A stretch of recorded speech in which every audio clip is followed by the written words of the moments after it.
Welcome back to O-Level Oasis, your reliable companion for CAIE exam preparation. Today, we're starting Chapter 9, which focuses on the human gas exchange system. I've also attached the topical notes for this chapter below, be sure to check them out. This chapter covers a single unit, Unit 9.1, and we'll go through each part of the syllabus content step by step. Let's get started. So, here we have the first specification. Specification number 1 requires us to describe the features of gas exchange surfaces in humans. We know that in humans, gas exchange takes place through breathing using the lungs. So, in this part, we will simply look at the features that assist in this gas exchange system. So, let's talk about the gas exchange system first. Gas exchange surfaces actually differ among various organisms. Each organism has evolved unique adaptations depending on factors like its size, living environment, and overall biological needs. However, even though these systems may look different, they all share some common features that make gas exchange more efficient. These features are designed to maximize the rate of molecular transfer, meaning oxygen and carbon dioxide can move quickly and easily in the shortest possible time. In humans, the gas exchange system is extremely efficient and specialized.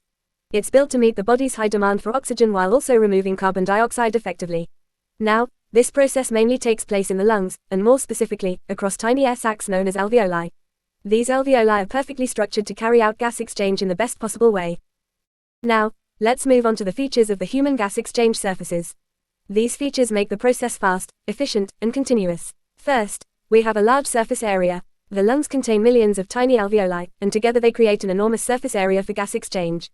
This means more oxygen can enter the blood and more carbon dioxide can leave at the same time. Next is the thin surface. The walls of the alveoli and the surrounding capillaries are just 1 cell thick, making the distance for gas movement extremely short. This helps oxygen and carbon dioxide diffuse quickly and efficiently. Then comes the good blood supply. Each alveolus is wrapped in a dense network of capillaries that continuously carry oxygen away from the lungs and bring carbon dioxide back for removal. This constant circulation keeps a steep concentration gradient, which is essential for rapid gas exchange. Finally, we have good air supply, or ventilation. Breathing brings fresh air rich in oxygen into the lungs and removes air high in carbon dioxide. This keeps the gas concentrations balanced and supports continuous diffusion. All these features work together to make the human gas exchange system one of the most effective systems in the body, ensuring that our cells receive the oxygen they need while efficiently removing carbon dioxide.